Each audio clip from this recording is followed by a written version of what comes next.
Hello everyone, welcome to Subarna Rannaghar. আজ আমি আপনাদের করে দেখাবো সবজি পোলাও। শীত পড়েছে, বাজারে নতুন নতুন সবজি উঠেছে। এই নতুন সবজি দিয়ে সবজি পোলাও খেতে খুব ভালো লাগে। তাই আজ আমি আপনাদের সবজি দিয়ে কীভাবে ঝরঝরে তুলতুলে পোলাও রান্না করতে হয় সেটা দেখাবো। চলুন তাহলে। প্রথমে আমি একটি কড়াই নিয়েছি, কড়াইটা আমি গরম করে নিয়েছি। এখন আমি গরম মশলাগুলো দিয়ে দিব।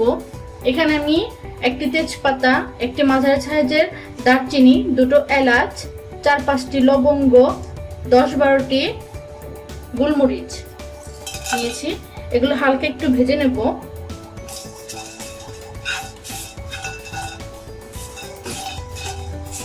হালকা একটু ভাজা হয়ে গেছে।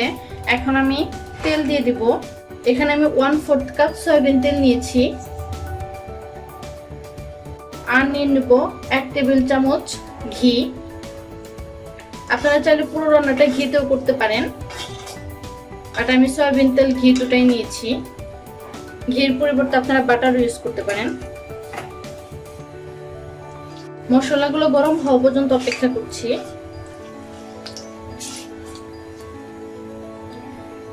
এখন আমি এখানে পেঁয়াজ দিয়ে দেবো। এখানে আমি 1/3 কাপ পেঁয়াজ নিয়েছি।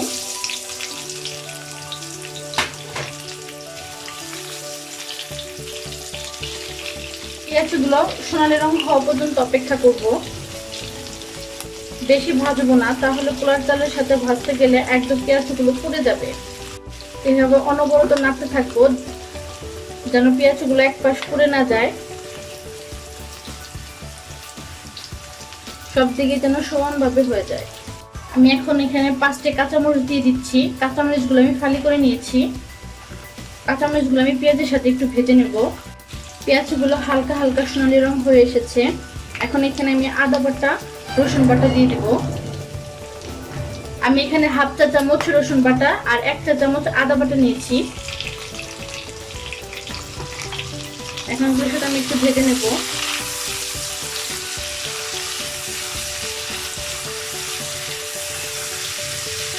এখন এখানে আমি টক দই দিয়ে দিব। এটা পুরোটাই অপশনাল, আপনারা চাইলে দিতেও পারেন, নাও দিতে পারেন। এটা আমি ভালো করে ফেটিয়ে নিয়েছি, তবে দিলে ভালো লাগে। এখানে 1/4 কাপ আমি টক দই নিয়েছি। টক দই দিলে পোলাওর টেস্ট অনেক ভালো হয়, একটা সুন্দর ফ্লেভারও আসে, খেতেও ভালো লাগে। এখন এখানে আমি সবজিগুলো দিয়ে দিব। এখানে আমি 4 রকমের সবজি নিয়েছি। গাজর কুচি করে নিয়েছি, ফুলকপি নিয়েছি, ব্রকলি নিয়েছি আর মটরশুঁটি নিয়েছি। এখন এই মটরশুঁটি বাদে আমি সব সবজিগুলো দিয়ে দিব।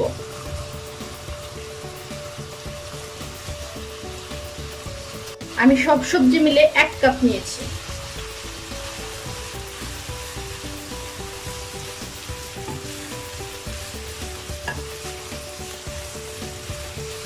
সবজিগুলো আমি একটু ভেজে নেব। আমি অনবরত এভাবে নাড়তে থাকবো। এখন আমি এখানে লবণ দিয়ে দিব। এখানে আমি এখন প্রথমে অল্প পরিমাণ লবণ দিব, কেননা পোলাওর সাথে আমি আবার লবণ দিয়ে দেবো। একেবারে লবণ দিয়ে দিলে তখন সবজিতে লবণ বেশি লাগবে।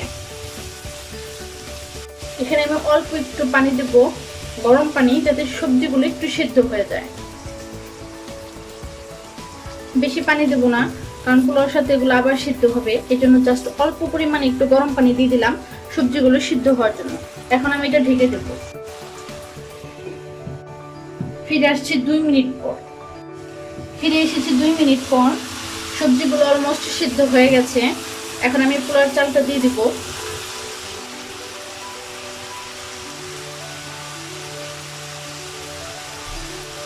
এখানে আমি 1.5 কাপ পোলাওর চাল ভালোভাবে ধুয়ে আমি ঝরানিতে নিয়েছিলাম। পোলাওর চালগুলো খুব ভালোভাবে ধুতে হবে, যে পর্যন্ত ফ্রেশ পানি না বের হবে সে পর্যন্ত ধুতেই হবে। এখন আমি চালগুলো দিয়ে দিব।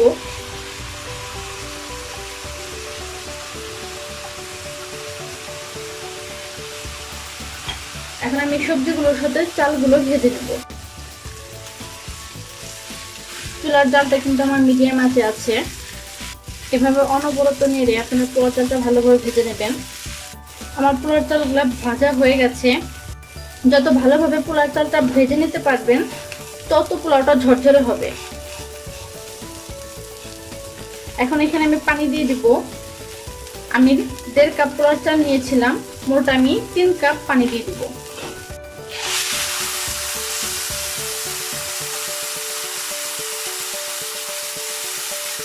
আমি 2 কাপ পানি দিয়েছিলাম আর 1 কাপ আমি দুধ দিয়ে দিচ্ছি। এখানে আমি গুঁড়ো দুধ ভালোভাবে ফুটিয়ে নিয়েছি। এই মোট 3 কাপ আমি পানি দিয়ে দিলাম। এখন আমি মটরশুঁটিগুলো দিয়ে দিব।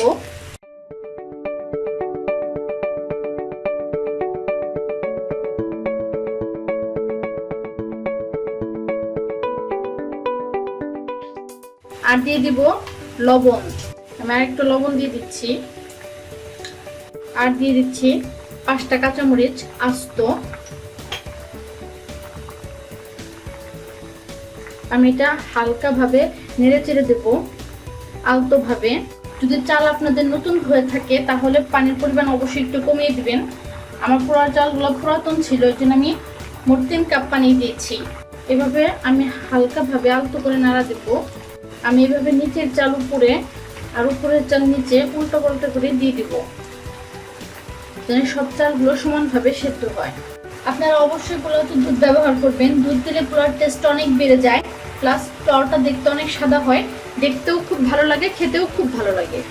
তাই আপনারা অবশ্যই পোলাওতে দুধ ব্যবহার করবেন।